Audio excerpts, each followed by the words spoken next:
Magandang araw na muli mga boss. Ang problema ni customer, malakas yung tagas niya ng diesel dito sa makina. At nang chinek up ko yan mga boss, dito ko nakita sa injector niya. Actually mga boss, sinigpitan ko yan kaya lang tagas pa rin. Ayan mga boss, kung makikita nyo, dito sa number 3 na injector yung pinagmumulan ng tagas ng diesel niya. Isa pa sa nirereklamo sa akin ni customer, hard starting na daw itong sasakyan niya. Pag ganyan mga boss, mag hard starting talaga yan pag may sigaw ng diesel dito sa mga injector mo. At syempre naman, huwag ka nang umasa na hindi ka lalakas sa diesel pag ganyan. Ang ginawa ko dito mga boss, dinala ko ito sa calibration shop para ma-check na rin itong bawat injector niya. Kung kailangan ng palitan ng nozzle tip or malaki na yung binubuga niyang diesel dito sa injector, kailangan siguro yan ma-repair o kaya naman mapalitan nga ng nozzle tip niya. Para yung takbo nito mas maging maayos at maganda. Nakita nyo naman dito sa video mga boss, itong injector pipe nut niya, naka-disengage na yan dito sa bawat injector. Pati yung mga nut dito sa injector return pipe niya, natanggal na rin. Kailangan kasi mga boss, matanggal mo itong fuel injector return pipe niya para matanggal mo itong injector. At kung makikita nyo mga boss, ito na yung fuel injector return pipe niya. Dahil nga sa natanggal na yung return pipe niya mga boss, isusunod naman dyan tatanggalin itong 4 na injector niya para ma-check yan mga boss kung okay pa ba yung buga ng diesel niyan or hindi na. Sa akin trend sa number 22 yung ginamit nilang pangtanggal dito sa injector mga boss. Ito na mga boss, pakita ko sa inyo yung injector na tanggal. Ayan siya mga boss Ayan na mga boss yung pang-4 na injector na tinanggal. Isasala ngayon nila dito yan sa makina nila para ma-check kung gaano kalakas yung pressure niya or yung lumalabas na diesel. Para kung kaya sa repair lang muna. Kaya lang mga boss, ayon sa gumagawa, malakas na daw yung buga ng diesel dito sa injector. Kailangan daw ito palitan ng nozzle tip. Pero ipacheck ko muna yan mga boss para sigurado ako na palitin na nga itong nozzle tip niya. Sabi ko nga dito sa gumagawa, buksan niya yung 4 na injector para bawat nozzle tip ma-check up niya talaga para sigurado na yung hatol niya is tama. Kaya nga kung makikita nyo, bawat injector binubuksan nung gumagawa para ma-check niya yung mga nozzle tip dito sa loob ng injector. Alam nyo mga boss, hindi naman ako kontrapelo. Ang sa akin lang, dapat sigurado ka sa paghatol mo para hindi naman sayang yung pera. At kung makikita nyo itong isang nozzle tip niya, stack up siya, yung pinakapin hindi siya nabubunot. Tapos kinuha niya yung isang nozzle tip na medyo okay, dapat pala ganyan nabubunot yung pin niya. Ayan mga boss, dapat naglalaro siya sa loob. Hindi gaya ng 3 nozzle tip, stack up na siya. At dito naman tayo sa washer ng injector. Kasama yan sa papalitan mga boss. Medyo makialam ako ng kaunti mga boss. Dinampot ko nga yung lumang nozzle tip na papalitan para naman mai-compare ko dito sa bago na ikakabit nung gumagawa. Ito yung bago mga boss ayan ayan yung lagayan niya. Ayan yung 4 na nozzle tip mga boss na papalitan dito sa injector. Syempre naman mga boss, binusisi ko maigi yan para sigurado ako na bago nga yung nozzle tip na ilalagay. Hindi naman ako sa nagdududa, maganda na rin yung nakikita ko para pagharap ko kay customer, masabi ko sa kanya na bago talaga yung inilagay na nozzle tip. Bukod doon mga boss, mapapanood niya pa dito sa video. Ayaw kasi nung mag-iisip sa akin ng masama yung tao maganda yung naka black and white. Sabi nga ni customer, mula lang nabili niya itong sasakyan, never pa naman niyang napagawa itong injector niya or hindi pa daw siya nakapagpakalibrate ng kanyang injection pump. Kaya dahil sa meron ng go si customer, kung makikita nyo, pinabuo ko na yan mga boss. Ipinakabit ko na itong bagong nozzle tip dito sa injector. Ginabi na ako mga boss ng pagpapagawa, pero 3 naman silang gumagawa para mas mabilis matapos itong pagkabit nila ng nozzle tip dito sa injector. At ito na nga, isinalang na ulit siya dito sa machine ni customer para ma-check niya na ngayon yung labas ng diesel or yung pressure niya. At kung makikita nyo mga boss, dahil nga sa bago na itong nozzle tip niya, naging okay na yung buga ng diesel. Na ayon nga dito sa gumagawa, ayan na yung normal ng buga ng diesel ng injector ni customer, pati dito sa reading, okay na rin daw. Tinanong ko nga yung gumagawa kung ilan ba dapat yung reading niya dito sa injector. Yung pressure ba ibig kong sabihin? Sabi niya 140 daw. At ayan kung makikita nyo, naka 140 nga siya. At syempre naman kasama sa chinik ko dyan yung mga washer niya kung bago.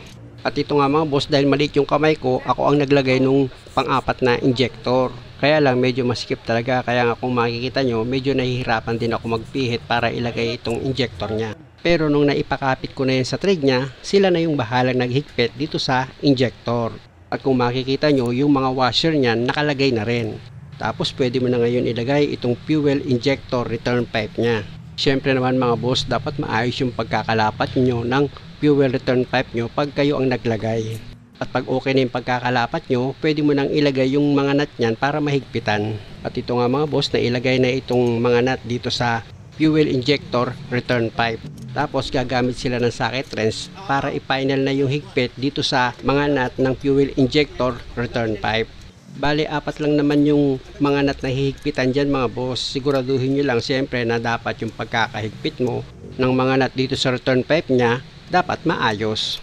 Pag okay na, ipakapit mo na dito sa injector itong nut ng fuel pipe mo. Siguraduhin mo lang maayos yung pagkabit mo ng mga nut dito sa bawat injector para pag nag-final ka ng higpit, hindi ka makalustred. Number 17 mga boss, na open wrench yung ginamit nilang panghigpit dito sa nut ng fuel pipe. Siguraduhin nyo lang na maayos yung pagkakahigpit dyan, dapat wala yang singaw para hindi siya magkaroon ng palya. At dahil nga sa okay na yung pagkakahigpit ng mga nut mga boss, pwede ko na ngayon i-start itong makina.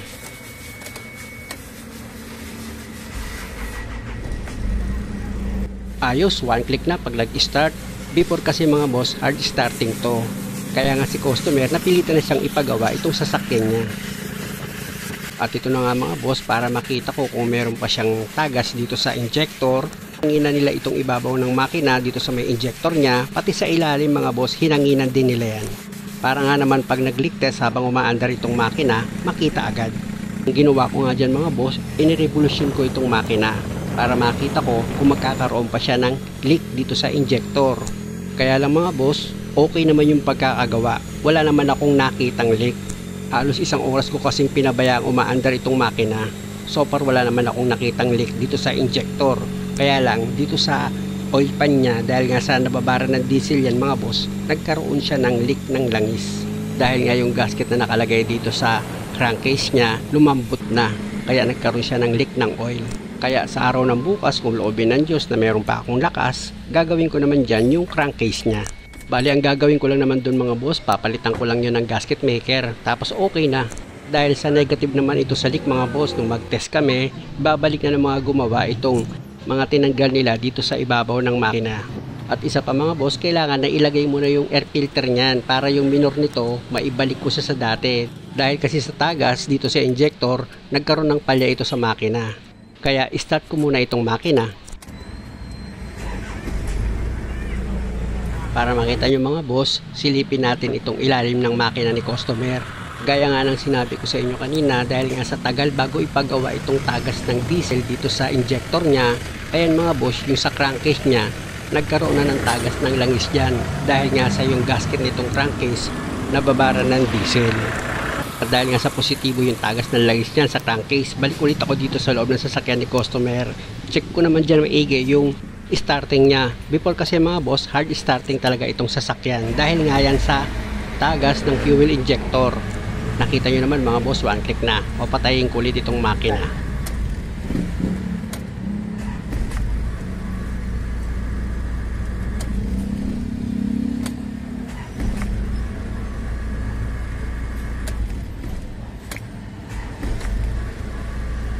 Tama na yan mga boss, dahil patunay na yon na okay na yung pagkakagawa dito sa sasakyan. Hindi ko man na ipakita sa inyo yung hard starting ng makina kanina before simulan. Alam naman yan ni customer. At kung mapapansin nyo mga boss, lumakas itong minor niya. Dahil nga sa yung injector na may tagas, nagawa na siya. Ganyan mga boss, ibababa mo lang itong minor niya. Gamit itong open wrench na number 10, luluwagan ko itong nut na naglalak dito sa idle adjuster niya sa minor. Para may adjust ko itong minor niya at bumaba yung idle niya. Ayan mga boss, kung mapapansin nyo, bumaba na itong minor niya. At dahil nga sa bumaba na yung minor niyan, ihigpitan ko na itong nut na naglalak dito sa idle adjuster niya. Tapos, balik ulit ako sa loob ng sasakyan ni customer, i-check ko yung idle niya kung okay na ba, walang nginig dito sa manibela, pati yung aircon mga boss, i-on ko na rin yan. Para kung may problema sa minor, pwede ko na rin siyang i-adjust. Kaya lang dahil okay naman ito pag naka-aircon, hindi naman mataas yung minor niya, hindi rin siya mababa at walang nginig dito sa makina, kaya okay lang yung idle nito sa aircon. I-switch off ko naman itong aircon niya mga boss, dapat bababa yung minor niyan. Bababa minor dapat, yan, bumaba na. Okay. May makina, tapos start ko ulit. Tayo ulit yung makina, start ko ulit, dapat pang-click yan. O diba? At dahil sa okay na ito mga boss, syempre naman, i-road test ko naman itong sasakyan ni customer. Diretso na ako dito sa condo niya. Muli mga boss, maraming salamat sa panonood. Sana nakakuha kayo ng idea at kung maaari, huwag niyo naman sanang kalimutang mag-subscribe sa channel ko. Maraming salamat!